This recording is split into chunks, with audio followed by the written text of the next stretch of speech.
গতকালকে আনোয়ার আলী ইস্টবেঙ্গল অনুশীলনে যোগ দিয়েছেন, সেটা আমরা সকলেই দেখেছি। তবে মনে করা হয়েছিল তিনি অবশ্যই ফিজিওর কাছে আলাদা করে টাইম কাটাবেন, হয়তো তিনি প্র্যাকটিসে বা মূল দলের প্র্যাকটিসে যোগ দেবেন না, তিনি কতটা ম্যাচ ফিট সেটা পরীক্ষা করে নেবেন। তবে অবশ্যই কালকে দেখা গেল এক অন্য চিত্র।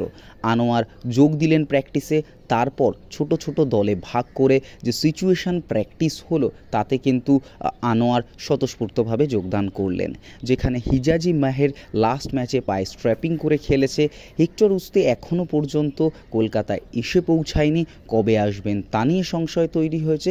এবং অন্যদিকে দাঁড়িয়ে রাইট ব্যাক রাকিবের চোট রয়েছে, সেখানে ডিফেন্স নিয়ে কিন্তু পুরোপুরি চিন্তা ছিল ইস্টবেঙ্গল কোচ কার্লোস কুয়াদ্রাতের। তবে আনোয়ারের যোগদান এবং স্বতঃস্ফূর্তভাবে প্র্যাকটিস আনোয়ারকে নিয়ে যে সংশয় সেটা কাটিয়ে দিল, এবং অবশ্যই কোচ কার্লোস কুয়াদ্রাতের হাতে অপশান অনেক বেশি বাড়ল।